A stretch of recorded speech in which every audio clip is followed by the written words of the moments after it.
Madam President, dear Commissioner McGuinness, dear colleagues. First, I would like to thank the Slovenian presidency and Commissioner Breton for the good cooperation during the trilogue negotiations. Special thanks to the shadow rapporteurs and the involved staff for your excellent work. I'm convinced that we found a good agreement for European citizens and businesses. The new roaming regulation is not just a simple prolongation, but it represents a significant improvement for all end users. Consumers will benefit from the same quality of service across the entire Union.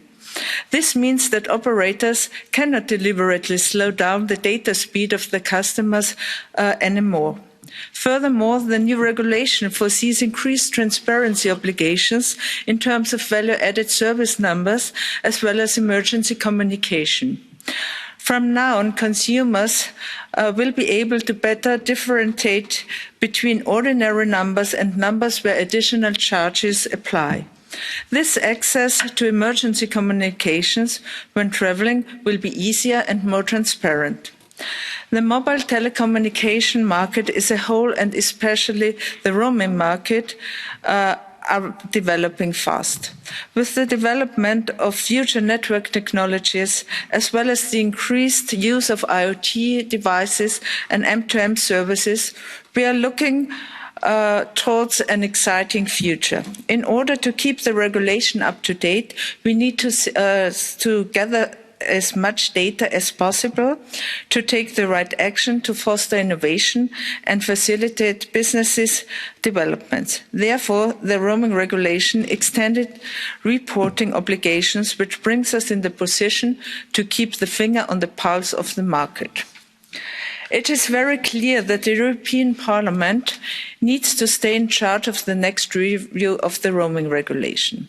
In this regard, the European Parliament fought to take out the delegated act and prevailed. As Parliament, we are pushing the Commission to have a closer look into fair use policies.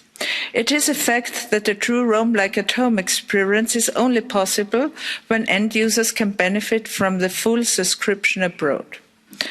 The balance between the ability of operators to offer roaming services sustainably and the possibility for customers to use their tariffs as extensively as possible should be re-evaluated.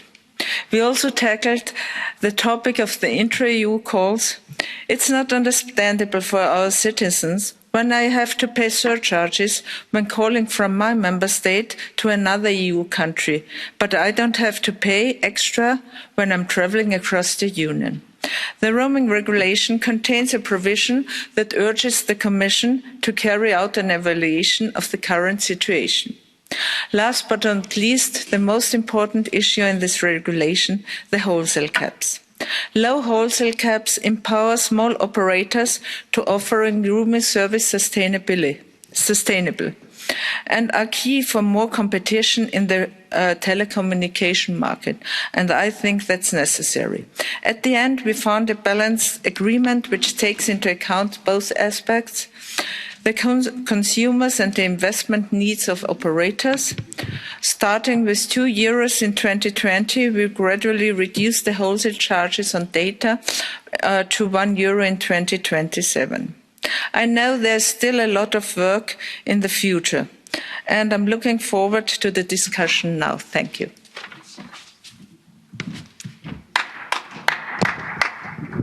Ganz herzlichen Dank,